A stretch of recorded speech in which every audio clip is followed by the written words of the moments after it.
Bismillahirrahmanirrahim.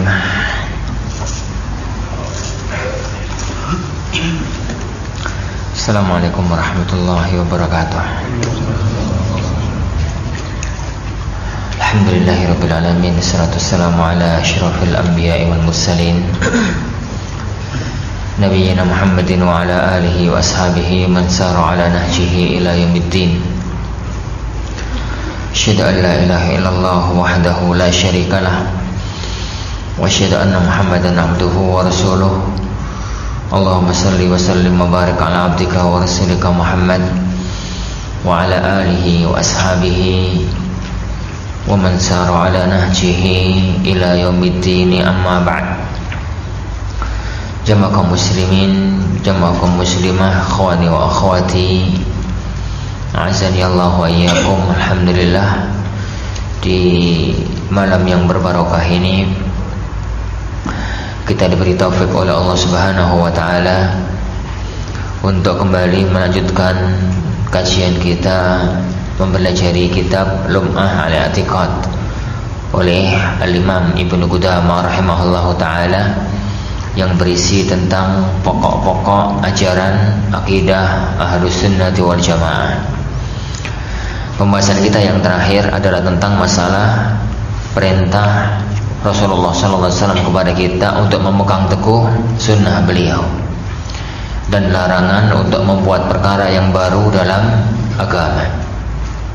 Sunnah dalam arti jalan yang ditempuh oleh Rasulullah SAW dan para sahabatnya, baik dalam masalah akidah, ibadah, hukum, muamalah, akhlak, tazkiyatun nufus maupun masalah-masalah yang lainnya. Seiring dengan kita menjadikan beliau sallallahu alaihi wasallam itu suri tauladan, laqad kana lakum fi rasulillahi uswatun hasanah. Dan kita dalam beragama mencukupkan diri dengan apa yang diajarkan oleh beliau, karena agama ini telah sempurna. Tatkala Rasulullah sallallahu alaihi wasallam meninggal dunia, tidak ada satupun perkara yang mendekatkan kita ke surga kecuali telah disebutkan oleh beliau, dan tidak ada satupun perkara yang mendekatkan ke neraka kecuali telah diingatkan oleh beliau. Tapi ini sekali lagi Anda tegaskan dengan pemahaman yang benar, karena dalam masalah semacam ini manusia itu terbagi menjadi tiga. Ada orang-orang itu yang suka melakukan perbuatan atau yang melakukan perbuatan dalam ibadah yang tidak dilakukan, yang tidak diajarkan oleh Rasulullah SAW, dan ini terjerumus dalam perbuatan bid'ah. Yang kedua, orang-orang yang ghulu di dalam memahami sunnah sehingga kaku di dalam memahami dalil, sehingga banyak perbuatan yang seharusnya itu nggak bid'ah dibid'ahkan. Jadi banyak perbuatan yang seharusnya itu nggak bid'ah maka dibid'ahkan, dan ini juga salah. Pemahaman yang benar dalam masalah ini adalah kita memahami dalil dengan pemahaman yang benar. Kita memahami nas dengan pemahaman yang benar, dengan bantuan, yakni pertolongan, keterangan para ulama kita. Karena para sahabat dan para ulama, mereka lah yang jauh lebih tahu tentang makna dari sebuah dalil. Bukannya kita taklid, tapi kita memahami dalil Al-Quran dan As-Sunnah dengan pertolongan pemahaman mereka terhadap Al-Quran dan As-Sunnah. Sehingga tatkala jadi mereka mensepakati satu permasalahan, maka kesepakatan mereka adalah hujjah. Tatkala mereka berselisih dan perselisihan itu adalah perselisihan yang kuat, mu'tabar, maka jadikan masalah itu juga masalah perselisihan. Jangan dibid'ahkan satu permasalahan yang memang itu diperselisihkan oleh para ulama dengan perselisihan yang mu'tabar, yang dalilnya sama-sama kuat dalam memahami satu permasalahan tersebut. Kita memahami dalil sesuai dengan pemahaman mereka, karena seringnya permasalahan kesalahan kelompok yang kedua tadi berangkat dari memahami dalil lewat tutur kata bahasa Arab murni, tapi tidak lewat pengetahuan para ulama-ulama kita. Kemudian beliau Imam Ibnu Qudamah rahimahullah taala menyebutkan meriwayatkan kepada kita ucapan para sahabat dan para ulama-ulama setelahnya tentang masalah ini. Kemarin kita telah sebutkan ucapan Imam Abdullah ibnu Mas'ud, seorang sahabat yang mulia radhiyallahu anhu. Beliau mengatakan, ittabi'u wa la tabtadi'u faqad kufitum. Ittiba'lah, ikuti cara beragamanya beliau sallallahu alaihi wasallam. Wa la tabtadi'u, dan janganlah kalian membuat perkara yang baru dalam agama. Faqad kufitum, karena agama kalian telah dicukupkan. Tidak perlu membuat hal-hal yang baru dalam beragama. Kita lanjutkan sekarang. Wa qala Umar bin Abdul Aziz, dan berkata Umar ibnu Abdul Aziz radhiyallahu anhu kalaman makna, satu ucapan yang maknanya. Umar bin Abdul Aziz didaulat oleh para ulama sebagai mujaddid di abad yang pertama. Jadi sebagai mujaddid di abad yang pertama. Rasulullah sallallahu alaihi wasallam bersabda, innallaha yab'atu ala ra'si kulli mi'ati sanah man yujaddidu laha dinaha. Allah Subhanahu wa taala mengutus di ujung 100 tahun sekali, satu abad, orang yang memperbaharui agama. Bukan berarti membuat ajaran yang baru, tapi ajaran-ajaran agama yang sudah banyak dilupakan, sudah banyak diselewengkan, maka Allah akan membangkitkan orang-orang yang mereka mengembalikan agama itu kepada agama yang dibawa oleh Rasulullah sallallahu alaihi wasallam. Dan para ulama kita setahu ana tidak ada yang mengingkari mujaddid abad yang pertama adalah Umar ibn Abdul Aziz rahimahullahu taala, karena beliau hidup di ujung abad pertama. Beliau diangkat menjadi khalifah tahun 99 dan beliau meninggal dunia tahun 101. Mudah-mudahan gak salah. Mudah-mudahan ya. Mudah-mudahan gak salah. Karena beliau menjabat jadi khalifah selama 2 tahun sebentar 2 tahun sedikit. Nah, para ikhwah yang dimulakan Allah Subhanahu wa taala, bahkan saking agungnya dan saking mulianya Umar bin Abdul Aziz, sampai-sampai beliau disebut-sebut oleh sebagian ahli ilmi sebagai Khulafaur Rasyidin yang kelima. Meskipun penyebutan ini anak gak serap. Ini karena jelas-jelas Rasulullah SAW mengatakan, al-khilafatu min ba'di 30 sanah. Kekhalifahan setelahku hanya akan berlangsung 30 tahun. Nanti hadis itu akan muncul pada waktu kita bahas kekhilafahan di akhir-akhir kitab ini. 30 tahun, dan Rasulullah SAW meninggal dunia pada tahun 11, awal tahun 11, berarti kekhilafahan itu akan berhenti di awal tahun 41.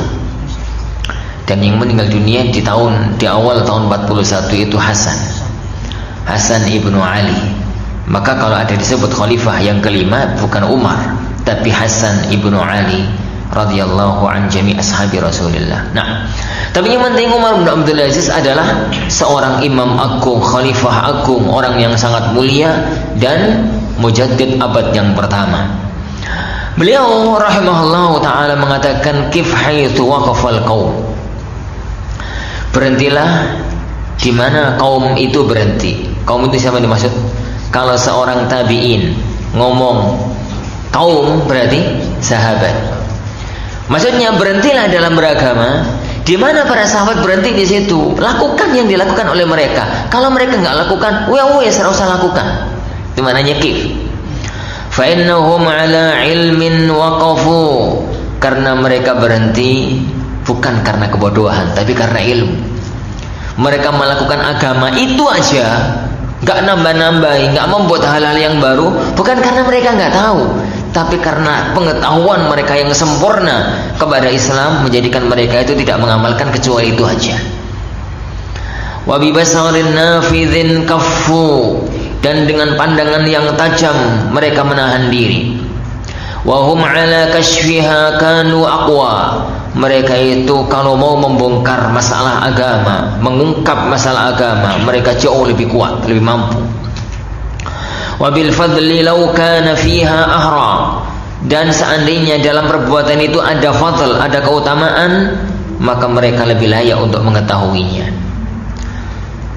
Fala in qultum, dan itu yang diungkapkan oleh sebagian ahli ilmi, law kana khairan lasabaquna ilaih. Seandainya itu perbuatan baik dalam agama, niscaya para ulama kita, para sahabat, para tabi'in telah dahulu melakukannya. Tatkala mereka tidak melakukannya bukan karena tidak tahu. Tatkala mereka tidak melakukannya bukan karena tidak bisa untuk mengungkap masalah itu, tapi karena pengetahuan mereka yang sempurna terhadap agama dan karena pandangan mereka yang tajam, akhirnya mereka berhenti di situ karena memang itulah yang diajarkan oleh beliau sallallahu alaihi wasallam. Fala in qultu, apabila kalian mengatakan hadatsa ba'dahum, ini terjadi setelah masa sahabat, fama ahdatsahu illa man khalafa hadiyahum, maka tidak ada yang membawa perkara baru dalam agama ini kecuali orang yang menyelisihi petunjuknya para sahabat. Wa raghiba an sunnatihim, dan membenci ajarannya para sahabat. Wa laqad wasafu minha ma yashfi, karena para sahabat telah mensifati agama ini yang membuat cukup. Wa takallamu minhu bima yakfi, mereka telah berbicara dengan yang cukup. Fama fawqahum muhassir, siapapun atau apapun yang di atas mereka, maka itu adalah perbuatan yang melampaui batas. Wa ma dunahum muqassir, dan yang melakukan agama kurang dari yang diajarkan oleh mereka, maka dia orang yang sembrono, orang yang malas-malesan. Laqad kassara anhum qaumun fajafau, yani sebagian kaum kurang di dalam menjalankan agama dari petunjuknya para sahabat, maka mereka telah bertindak kurang ajar. Wa tajawazahum akharuna faghalau, sebagian yang lain melampaui batas, maka mereka telah berlebih-lebihan. Fa innahum fima baina dzalika la'ala hudan mustaqim, orang yang mendapatkan petunjuk adalah yang di antara itu. Ucapan seorang imam yang agung, Al-Imam Umar ibn Abdul Aziz rahimahullahu ta'ala, di mana beliau menyebutkan kepada kita satu jalan. Islam ini sempurna di zaman Rasulullah. Pada waktu Rasulullah SAW meninggal dunia, maka Islam ini telah sempurna. Al-yawma akmaltu lakum dinakum wa atmamtu alaikum ni'mati wa raditu lakumul Islam madina. Dan Rasulullah SAW bersabda, alaikum bisunnati wa sunnatul khulafair rasyidin mahdiyyin min ba'di, pegang teguh ajaranku dan ajaran para khulafa ar-rasyidin setelahku.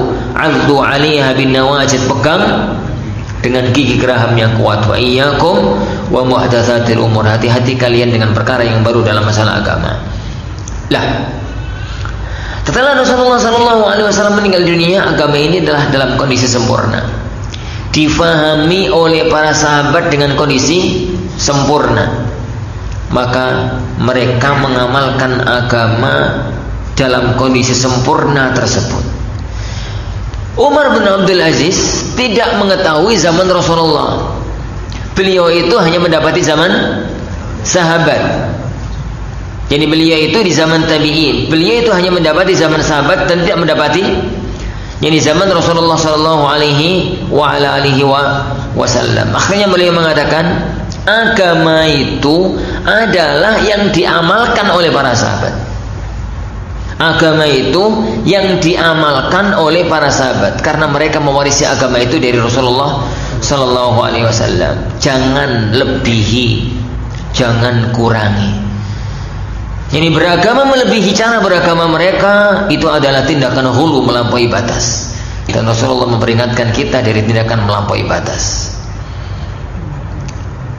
Dan beragama kurang dari cara beragamanya mereka, itu adalah tindakan kurang ajar, tindakan sembrono terhadap masalah agama. Orang yang benar adalah orang yang lurus memegang ajaran agama yang dibawa, diajarkan kepada kita oleh para sahabat Nabi sallallahu alaihi wasallam. Dari sini ya kawan, kenapa para ulama itu kok semangat sekali di dalam menukil riwayat-riwayat para sahabat? Kenapa nggak cuma Al-Quran dan As-Sunnah? Di sini titik yang harus dipahami. Kenapa para ulama dalam ilmu riwayat itu semangat sekali menukil pendapatnya Ibnu Mas'ud, Ibnu Abbas, Ibnu Zubair, pendapatnya fulan, fulan pernah melakukan ini, pernah melakukan itu. Dan itu berjilid-jilid. Sunan Baihaqi, Sunan Daruqutni, Al-Ishraf, Yani Ibnu Munzir, Al-Awsat Ibnu Munzir yang berjilid-jilid itu isinya cuma asarnya para sahabat. Jadi kalau kita kenal selama ini Bukhari, Muslim, Abu Dawud dan lain-lain, itu 95% hampir itu adalah riwayat dari Rasulullah SAW. Yang ada asar sahabat itu jarang. Ya. Tapi kalau kita sudah masuk ke dalam kitab-kitab yang lain, Sunan Tirmidzi, Sunan Daruqutni, Sunan Baihaqi, Musannaf Ibnu Abi Syaibah, yakni kitab jawami'nya, yakni Imam Tabrani. Kemudian kita masuk lebih bawah lagi kepada kitabnya Ibnu Munzir, Al-Awsat, Al-Isyraf dan kitab-kitab yang lain yang sekelas dengan itu, maka hampir 70% itu riwayat para sahabat. Riwayat para sahabat, Abu Bakar pernah melakukan ini, Umar melakukan itu, Ibnu Mas'ud melakukan ini. Kenapa? Karena praktek mereka itulah yang kita gunakan untuk acuan memahami sunnah Rasulullah. Praktek mereka itu yang kita gunakan acuan untuk memahami sabda Rasulullah SAW. Dari sini ya akhwan, dari sini, kita katakan, kenapa jumhur para ulama misalkan dalam salat tarawih yang di atas 11 itu boleh? Padahal hadis Aisyah ya Rasulullah Ustaz jelas, gamblang, siapapun memahami, ngono ya. Maka Rasulullah yazidu fi Ramadan wala fi ghairi Ramadan ala 11 rakaah. Dalam Sahih Bukhari Muslim, Rasulullah itu tidak pernah menambah baik Ramadan maupun di luar Ramadan di atas 11 rakaat. Jelas Ustaz, jelas kan gini sapa Mas? Jelas Ustaz bahwasanya di atas 11 itu enggak boleh. Tidakkah Anda memahami riwayat Hasan Al-Basri? Beliau mengatakan, saya melihat para sahabat itu sholat 23 rakaat. Terus saya melihat orang-orang itu sholat 23. Terus orang-orang yang dikatakan Hasan Al-Basri itu sopo? Jadi para sahabat Nabi SAW.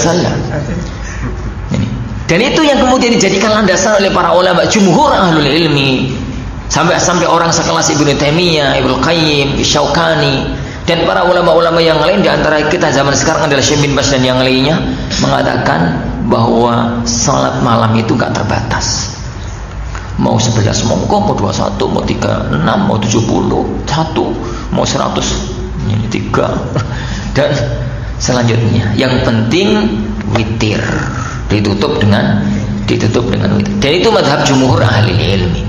Mayoritas nyanyi para ulama kita. Sehingga ya akhwan, pemahaman kita, slogan yang selalu dipegang, memahami Al-Quran dan As-Sunnah dengan pemahaman salafun as-salih itu benar-benar dipraktekkan. Bahwasanya dalil Al-Quran dan As-Sunnah fahami dengan apa yang difahami oleh para sahabat. Tatkala mereka melakukan satu amal perbuatan, menunjukkan bahwasanya ada pemahaman lain dari hadis itu, yang dilakukan oleh para ulama kita. Wallahu a'lam bissawab. Nah, para jamaah yang dimuliakan Allah Subhanahu wa taala, wa qala al-Imam Abi Amr al-Auza'i, dan berkata Imam al-Auza'i rahimahullah, alaika bi athari man salaf wa in rafadhakan nas. Pegang teguhlah athar, jejak ajaran orang-orang yang terdahulu. Al-Imam Al-Auza'i rahimahullah ta'ala hidup satu zaman dengan Syafi'i.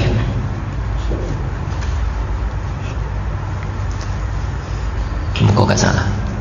InsyaAllah beliau satu zaman dengan Imam Syafi'i rahimahullah. Sejaman dengan Imam Syafi'i, Imam Muhammad, zaman-zaman itulah beliau. Di zaman-zaman itu. Dan Imam Syafi'i rahimahullah ta'ala itu tidak termasuk dari tabi'ut tabi'in. Imam Malik itu tabi'ut tabi'in. Imam Abu Hanifah itu tabi'in akhir. Sebagian para ulama mengatakan tabi'ut tabi'in awal. Di zaman-zaman itu Imam Auza'i rahimahullah ta'ala hidup. Maka tatkala beliau mengatakan pegang teguhlah ajaran, pegang teguhlah pemahaman beragama dari orang-orang yang terdahulu. Siapa? Sahabat, tabi'in, tabi'ut tabi'in. Wa in rafadhakan nas, meskipun orang-orang menolakmu. Wa iyyaka wa ara'ir rijal wa ara'ar rijal, hati-hati kamu dengan berbagai pandangan manusia, berbagai pendapat manusia. Wa in zakhrafuhu laka bil qaul, meskipun mereka menghiasi ucapannya kepadamu, menghiasi jadi pendapatnya dengan ucapan-ucapan yang wah gitu ya. Kenapa Imam Al-Ghazali sudah ngomong semacam itu? Apa yang ada di zamannya? Lihat para jamaah yang dimuliakan Allah Subhanahu wa taala. Ilmu luar Islam sudah masuk ke tubuh kaum muslimin dan mengacau balaukan sistem yakni Islam yang murni, maksudnya sudah mengotori kemurnian agama, itu sudah ada di zaman sebelum Auza'i.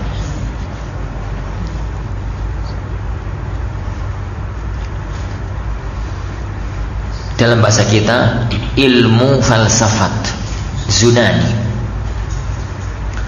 itu sudah masuk ke dalam tubuh kaum muslimin di zaman beliau sebelumnya, meskipun mengalami titik puncak di zaman Imam Ahmad. Lah, mereka yang dimaksudkan oleh Al-Auza'i rahimahullahu taala. Jadi ayat ini ditolak, kemudian dipoles dengan ucapan ini dan berbagai macamnya, itu sudah ada di zaman itu. Maka Imam Al-Auza'i rahimahullahu taala mengatakan, pegang teguh cara beragamanya orang-orang terdahulu sebelum munculnya fitnah. Meskipun orang-orang di zaman sekarang menolak kamu, dan jangan mudah terkecoh dengan pendapatnya banyak orang, meskipun mereka memoles jadi pendapatnya dengan ucapan-ucapan yang menggiurkan. Wallahu a'lam bishawab. Nah, wa qala Muhammad ibn Abdurrahman Al-Adarmi, riwayat yang benar itu pakai bukan dal tapi dzal, Al-Adarmi. Wa qala Muhammad ibn Abdurrahman Al-Adarmi li rajulin takallama bi bid'atin, tentang seseorang yang berbicara perkara yang bid'ah, yang diada-adakan dalam agama. Wa da'an nasa ilaiha, dan dia mengajak orang untuk berpendapat semacam pendapatnya. Hal alimaha Rasulullah, apakah hal itu diketahui oleh Rasulullah sallallahu alaihi wasallam wa Abu Bakar wa Umar? Diketahui oleh Abu Bakar, yakni Rasulullah, Abu Bakar, Umar, wa Utsman wa Ali, dan Utsman dan Ali. Aw lam ya'lamuha, ataukah mereka tidak mengetahuinya? Qal lam ya'lamuha, mereka tidak mengetahuinya. Qala, beliau Imam Al-Adarmi mengatakan, fa syai'un lam ya'lamha haula'i 'alimtahu ant, sesuatu yang tidak diketahui oleh mereka, lah kok kamu ketahui? Qala rajul, maka orang itu balik mengatakan, fa inni aqul, kalau begitu aku katakan qad 'alimuha, mereka mengetahuinya.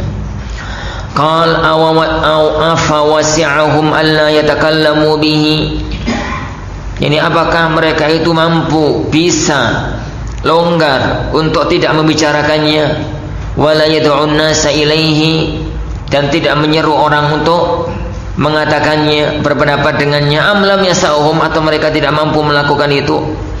Qala, maka dia mengatakan, bala wasi'ahum, ya, jadi dia atau mereka mampu melakukan itu. Qala fa syai'un wasi'a Rasulullah wa khulafa'ahu wa la yasauka ant, sesuatu yang bisa dilakukan oleh Rasulullah, kenapa kamu tidak mampu untuk melakukannya? Fanqata ar-rajul, maka orang itu pun terdiam. Faqala al-khalifah, makhalifah tatkala itu mengatakan, wa kana hadira, dan dia hadir di majelis perdebatan itu. La wassa'allahu ala man lam yasa'hu ma wasi'ahum, semoga Allah tidak meluaskan, tidak mencukupkan orang yang tidak mencukupkan bagi dia apa yang cukup untuk mereka, Rasulullah dan para khulafaur rasyidin. Wa hakadha man lam yas'ahu ma wasi'a Rasulullah wa ashabuhu. Demikianlah orang yang tidak mencukupkan bagi dia apa yang mencukupkan untuk Rasulullah dan para sahabatnya. Wattabi'ina lahum biihsan, dan para tabi'in, orang-orang yang mengikuti mereka dengan baik. Wal a'immah min ba'dihim warrasikhina fil ilmi min tilawati ayati sifat, dan para ulama setelah mereka dan orang-orang yang mendalam ilmunya dalam membaca ayat-ayat sifat. Wa qiraati akhbariha wa imrariha, membaca kabar-kabarnya dan menjalankannya kama ja'at, sebagaimana datang. Fala wassa'allahu alaihi, maka semoga Allah tidak mencukupkannya. Para jamaah yang dimuliakan Allah Subhanahu wa taala,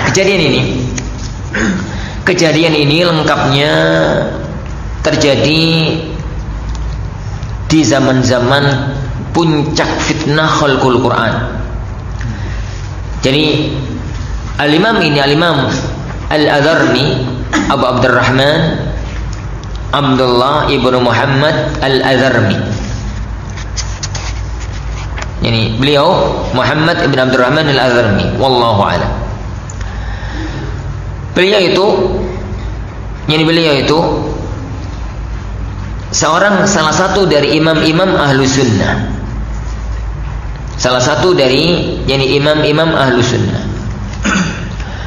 Tatkala itu dia sedang berdialog dengan tokoh nomor 1 Mu'tazilah di zaman itu, Ahmad ibnu Abi Du'ad. Dan Ahmad ibnu Abi Du'ad itu adalah gembong Mu'tazilah sejak zaman Imam Ahmad, sejak zaman Ma'mun. Perkara bid'ah yang sedang dibahas di sini adalah bid'ah khalqul Quran. Pendapat yang mengatakan Al-Quran itu makhluk, bukan firman Allah. Dan khalifah yang ada pada waktu itu adalah Al-Wathiq, yani billah. Al-Wathiq billah. Dia itu adalah cucunya Harun ar-Rasyid. Yani Harun ar-Rasyid itu punya anak namanya Muhammad, yang dikenal dengan nama Mu'tasim. Mu'tasim itu punya anak namanya Harun senior, Harun kecil. Dia yang kemudian dikenal dengan nama Al-Wathiq billah. Al-Wathiq itu punya anak yang jadi khalifah setelahnya, yang dikenal dengan nama Al-Mutawakkil billah. Itu gelar kehormatan raja. Jadi singkat ceritanya, dan gak tahu-tahu, sejak zaman Rasulullah SAW, Al-Quran, As-Sunnah di zaman Rasulullah SAW, yang namanya Al-Quran itu kalamullah, firman Allah Subhanahu Wa Taala, firman Allah Subhanahu Wa Taala. Itulah yang ada di zaman sahabat, itulah yang ada di zaman tabi'in, itulah yang ada di zaman tabi'ut tabi'in. Semua orang kaum muslimin tidak ada satupun kecuali mengatakan Al-Quran itu firman Allah, Al-Quran itu ucapan Allah, Al-Quran itu kalamullah. Gitu. Setelah pemikiran, pendapat, ilmu-ilmu Zunani yang semuanya dilandaskan dengan akal, itu mulai masuk ke tubuh kaum muslimin.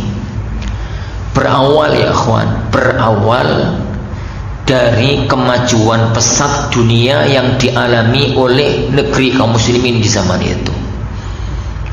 Jadi mereka mengalami masa-masa titik puncak kejayaan dalam urusan dunia. Mereka ingin untuk mengembangkan ilmu keduniaan. Di zaman itu, secara masalah dunia, ada negeri-negeri yang lebih maju. Romawi, negeri Romawi itu lebih maju dibandingkan khilafahan di zaman itu. Akhirnya Al-Ma'mun dia itu minta, menyurati negeri Romawi untuk mengirimkan perbendaraan kitab-kitab yang ada pada negeri mereka. Kitab geografi, ilmu bumi, kimia, fisika, astronomi, Ya karena yang diminta itu semua akhirnya ya ilmu ketuhanan, ilmu sihir, kitab-kitab itu semuanya masuk ke negeri kaum muslimin dalam bahasa Romawi. Jadi semuanya, dan dalam sebagian riwayat sengojo. Jadi kitab-kitab itu sengaja dimasukkan ke negeri kaum muslimin, memang berniat untuk menghancurkan kaum muslimin. Kitab-kitab itu kan dengan bahasa Romawi, orang semudah. Akhirnya Ma'mun memerintahkan, yakni membuat sayembara, siapapun yang bisa menerjemahkan kitab-kitab ini ke dalam bahasa Indonesia, bahasa Arab, maka nanti hasilnya dikasih seberat emas. Jadi kita pikir kitab Yunani ngono ya. Terus gimana? Dari sakmene to ya, luwih kandel. Ngono ku ditaruh di sini. Kita timbang kan merupakan neraca ngono ku ya. Misalkan berapa kilo ya? Seperempat kilo. Ngono kira emas seperempat kilo. Lah kertas zaman biyen kan durung cilik kok ngene, durung tipis, sak tebel-tebel. Jadi Masya Allah, dunia penerjemahan itu semua orang berlomba-lomba untuk menerjemahkan kitab itu. Dolek-dolek kitab samian. Bisa digambarkan oleh mas kilo, mas 5 kilo. Lawang kitab 5 kilo itu gak akeh. Kitab 5 kilo itu kan gak banyak. Itu lomba-lomba. Semua kitab itu yang sudah tersusun dalam bahasa Arab itu diletakkan dalam perpustakaan besar namanya Baitul Hikmah. Dari situlah mulai orang-orang belajar ilmu falsafat, ilmu ketuhanan, ilmu sihir, ilmu akal, ilmu debat, ilmu mantik. Di samping belajar ilmu geografi, ilmu pertanian, ilmu perikanan, ilmu fisika, ilmu kimia, ilmu yang ilmu kedokteran, dan ilmu yang lain. Lah, di satu sisi memang itu sangat menggeliatkan kejayaan di sisi dunia.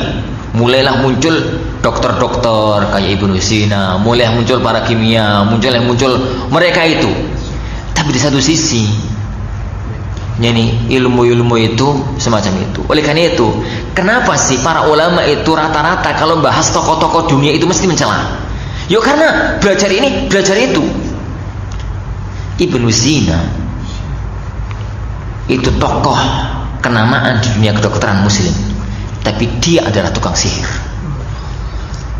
dan dia adalah zindiqun mulhid, seorang yang akidahnya hampir ateis, karena dia muridnya Aristoteles, murid bukunya maksudnya.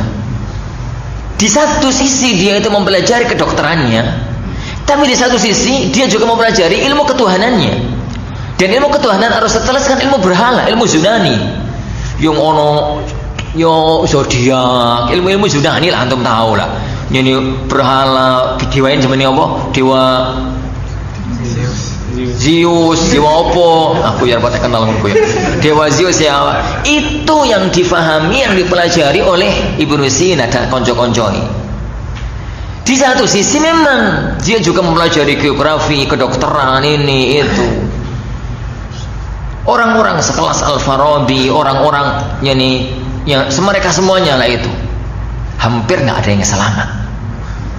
Jadi hampir nggak ada yang selamat. Lah dari titik itu mulailah diutak-atik muncul pemahaman Al-Quran itu bukan firman Allah. Al-Quran itu bukan firman Allah, tapi Al-Quran itu makhluk. Al-Quran itu makhluk. Salah satu di antara orang yang berpendapat dengan pendapat ini itu adalah orang kepercayaannya Ma'mun, Qadhi Ahmad ibnu Abi Duat, seorang mahkamah agung qadhi besar. Ini dia orang dekatnya Al-Ma'mun. Sedikit ngomongin raja, sedikit ngomongin khalifah. Akhirnya khalifah yuk madu-madu enggak tuh ilmu ya. Dia rapat itu ilmu. Madu-madu. Oh iya ya, bener ya. Bener. Kalau begitu wahai khalifah, ini kalau orang sampai berpendapat Al-Quran itu firman Allah, itu musyrik. Al-Quran itu bukan firman Allah. Al-Quran itu makhluk. Karena kalau ada yang enggak makhluk di alam ini berarti musyrik. Ada Tuhan lain selain Allah. Ngono-ngono. Kok tadi ngomong ngono. Salah satu di antara yang diomongkan Ahmad ibn Abi Duat kepada Ma'mun. Akhirnya dengan niat ikhlas dalam tanda kutip untuk meluruskan akidah kaum muslimin, Ma'mun itu berjuang dalam tanda kutip untuk membawa semua orang ke dalam akidah Al-Quran itu bukan firman Allah. Kenapa? Itulah kebodohan orang itu kalau sudah salah pemahaman. Dia itu niatnya berjuang tapi salah.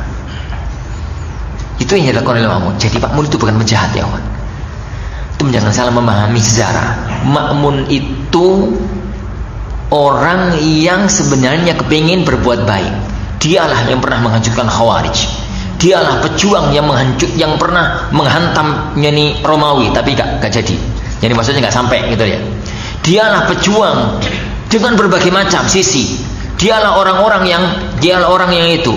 Tapi karena punya pemahaman kalau Al-Quran dikatakan firman Allah itu syirik, dan itu hasil dekatnya dia dengan Ahmad ibn Abi Duat, akhirnya dia harus berjuang. Dia khalifah, punya tugas untuk meluruskan akidah. Dan gak musyrik, semua orang harus mengatakan Al-Quran itu makhluk. Dan itu yang dia lakukan. Semua ulama yang dikasih dua pilihan, kembali ke tauhid dalam tanda kutip, tauhidnya dia, yani atau mati. Ribuan para ulama terbunuh di zaman itu. Ribuan para ulama terbunuh di zaman itu. Kaum muslimin tatkala itu terpecah menjadi akidah. Kaum muslimin terpecah menjadi tiga. Ada ahlu sunnah, ulama-ulama sunnah. Ada yang milih mati, dan itu ribuan di tangan Ma'mun. Ini ada orang-orang itu yang milih manut secara zahir daripada mati. Ini milih manut secara zahir, secara nampak di permukaan dia itu mengatakan Al-Quran itu makhluk, tapi diingkari dari sisi akidah. Lah kalau ngajar suka ngomong-ngomong ngono, ben selamat. Dan itu sebagian kalangan. Jadi itu sebagian kalangan. Sebagian di antara mereka bertahan. Yang sebagian di antara mereka itu bertahan. Termasuk di antara orang-orang yang bertahan adalah Ahmad ibn Hanbal. Dia itu belum pernah ketemu dengan Ma'mun. Belum pernah. Yang ketemu dengan Ma'mun. Karena pada waktu dahsyat-dahsyatnya penangkapan Imam Ahmad ibn Hanbal, Ma'mun itu sedang berjihad melawan Bizantium, melawan Romawi. Tapi berita tentang kebandelan Ahmad ibn Hanbal, tanda kutip ini bahasa Rotun Akal ini, jadi ketegaran Imam Ahmad rahimahullah sampai ke Ma'mun. Dia mengatakan panggil dia menghadap kepadaku di Baghdad, mau dibawa ke Romawi karena dia sedang di medan jihad tatkala itu. Ajib toh peristiwa itu. Ini peristiwa pada waktu itu. Karena sebenarnya Ma'mun itu inginnya berjuang tapi salah jalan. Ini salah jalan. Dan itu bahayanya bid'ah, itu bahayanya syubhat. Betapa banyak orang itu yang gembor-gembor Allahu Akbar padahal salah. Ini gembor-gembor dia itu padahal salah jalan. Dan itu sudah ada contohnya sejak zaman dahulu kala. Peristiwa ini terjadi di tahun 200-an, 1200 tahun yang lalu. Aku turun lahir. Ya, jenengan semua juga belum lahir. 1200 tahun yang lalu peristiwa itu. Lah, singkat cerita pada waktu itu saya itu Imam Ahmad rahimahullah ta'ala mengatakan, ya Allah, jangan pertemukan aku dengan Ma'mun. Ini melaku ngono, terdengar berita Ma'mun wafat. Balik menit Baghdad. Ini balik lagi ke Baghdad. Ya Allah, jangan pertemukan wajahku dengan wajah Ma'mun. Karena doanya Ahmad ibn Hanbal itu Ma'mun wafat, meninggal dunia. Mendengar nyanyi Ma'mun meninggal dunia, kat situ dikawat, balik lagi ke Baghdad.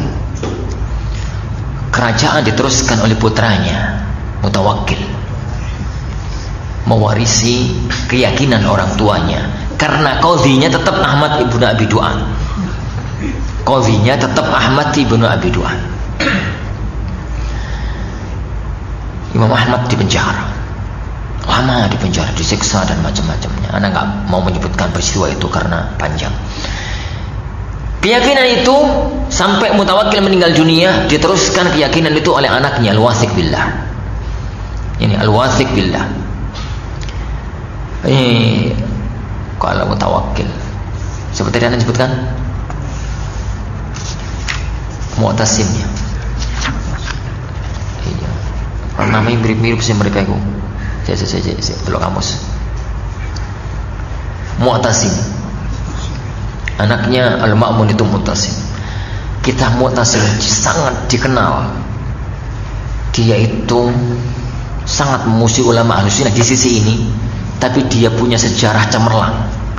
Dialah yang pernah menghancurkan Romawi gara-gara membela kehormatan wanita. Ya karena memang niatnya benar, niatnya benar tapi salah jalan. Ini kisah yang masyhur yang sering disebutkan oleh asatidzah, wa Mu'tasimah. Ini kisah itu adalah Mu'tasim, putranya Ma'mun. Ini putranya Ma'mun yang berakidah Mu'tazilah. Ini berakidah Mu'tazilah sampai kepada Al-Wathiq, dan peristiwa ini terjadi di zaman Wathiq. Tapi bukan antara Ahmad ibnu Hanbal, tapi antara Imam Al-Adharmi dengan Ahmad ibnu Abi Du'ad. Ini dengan Ahmad, ini ibnu Abi Du'ad. Baik. Para jamaah yang dimuliakan oleh Allah Subhanahu wa taala. Tatkala itu imam ini dihadapkan yakni ke Al-Wathiq, berhadapan dengan Ahmad ibnu Abi Du'ad. Maka nggak kakek ngomong. Al-Imam Al-Adharmi mengatakan, yang kamu seru manusia untuk mengatakan itu, untuk mengatakan Al-Quran itu makhluk, bukan firman Allah. Itu diketahui oleh Rasulullah, Abu Bakar, Umar, Utsman, Ali, ataukah tidak? Ini, ataukah tidak? Jawabannya kalau mengatakan diketahui, mana ucapan mereka? Kan kadang ngono itu. Ini, kan nggak pernah Rasulullah mengatakan Al-Quran makhluk, Abu Bakar, Utsman, Umar, Utsman, Ali. Ini, dia mau nggak mau mengatakan enggak, mereka nggak pernah mengatakan itu. Mereka nggak mengetahui hal itu. Sesuatu yang Rasulullah dan para khulafaur rasyidin nggak mengetahuinya, kamu mengetahui. Ini, oh iya salah ngomong. Mereka tahu. Akhirnya dia mengatakan mereka tahu. Kalau mereka tahu, apakah mereka cukup diem aja, nggak ngajak manusia kayak kamu, ataukah mereka juga ngajak manusia kayak kamu? Mereka diem. Mereka diem. Kalau mereka diem, ngapain kamu ngomong? Kalau mereka diem, ngapain kamu ngomong? Apakah tidak mencukupkan untuk kamu diemnya mereka dan kamu diem sehingga kamu harus berbicara? Tatkala itu Al-Wathiq mulai goyah. Sampai di akhir ujung itu dia mengatakan, semoga Allah tidak mencukupkan orang yang tidak merasa cukup dengan apa yang merasa cukup dengannya Rasulullah dan para khulafa ar-rasyidin. Al-Wathiq mulai goyah, dia sudah mulai lemah. Tatkala itu sudah mulai lunak kepada Ahlussunnah. Dan dunia berubah di putranya Al-Mutawakkil billah. Al-Mutawakkil billah jadi diberikan hidayah oleh Allah, memegang mazhab Ahlussunnah wal Jamaah, meyakini bahwasanya seperti ini, Al-Quran itu firman Allah. Imam Ahmad dikeluarkan dari penjara, dan dikeluarkan dari penjara, dan beliau membalik kondisi. Semua ulama Mu'tazilah ditangkap. Ini semua ulama Mu'tazilah ditangkap, dimasukkan penjara. Yang paling takut orang satu ini, Ahmad ibnu Abi Du'ad, karena dia gembong nomor 1. Tatkala dia ditangkap, maka di pinggirnya Al-Mutawakkil itu ada Ahmad ibnu Hanbal. Yani dia minta maaf, minta ampun gitu. Saya nggak akan menghukum kamu. Yang akan menghukum kamu adalah Ahmad ibnu Hanbal. Takut. Tapi ternyata Imam Ahmad rahimahullah ta'ala memaafkannya. memaafkan jadi kejadian itu. Jadi Anda tidak akan menceritakan itu karena kisah itu terlalu panjang untuk diceritakan. Banyak kemujizatan, karomah yang ada dalam peristiwa besar itu. Tapi yang kita ambil pelajaran di sini adalah dalam masalah beragama, sesuatu yang mereka mencukupkan diri wes gak usah dilakoni, akankah kita nekat untuk melakukannya? Tidakkah cukup bagi kita beragama sesuai dengan agama yang dijalani oleh para sahabat, yang dijalani oleh para sahabat dan para khulafa rasyidin, para sahabat dan para ulama-ulama yang setelahnya? Dalam urusan beragama itu cukuplah dengan mereka. Wis ora usah gawe sing aneh-aneh. Enggak usah melakukan yang aneh-aneh.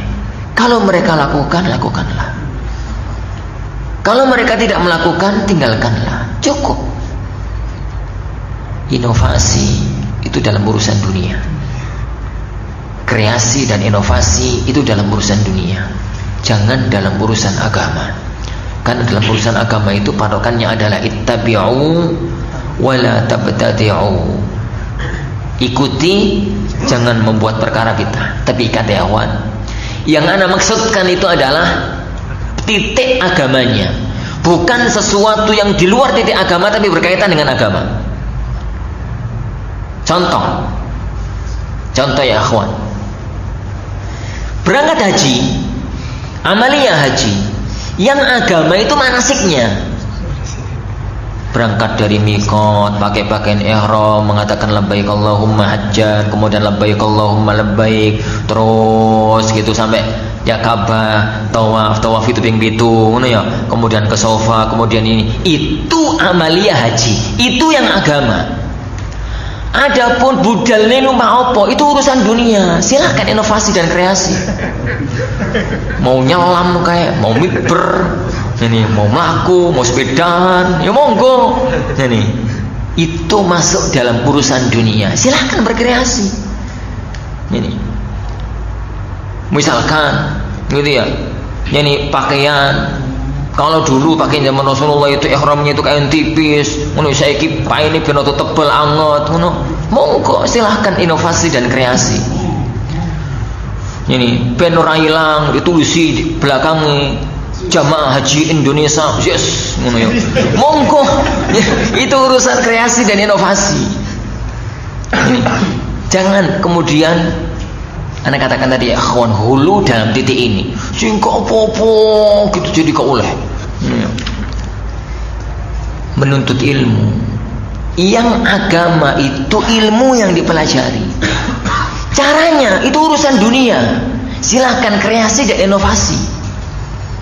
Dulu di masjid pindah ning kelas di jero rotok sumpek dikai AC sik sumpek jadi kelas alam ngono ya, kelas alam sumpek mbok kelas nyelam. Itu urusan kreasinya, monggo.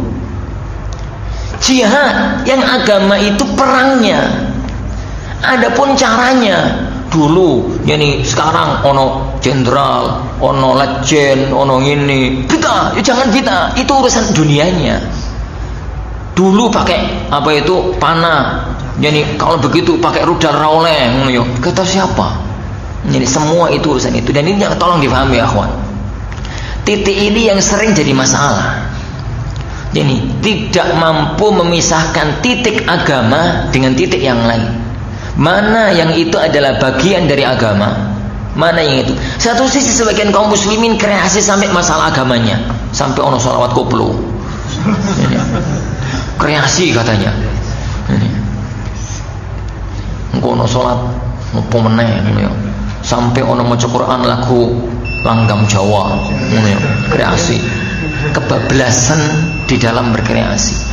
Ada orang itu yang buntu dalam berkreasi sehingga segala sesuatu harus persis dengan Rasulullah. Budal Mekah pakai unta. Orang unta tapi begini, pembajaran. Ini macam-macam. Beradalah di titik tengah. Beradalah di titik tengah. Fahami mana titik agama yang itu tidak bisa dikreasikan dan inovasi, mana yang itu di luar titik agama. Yang itu silahkan untuk dikembangkan.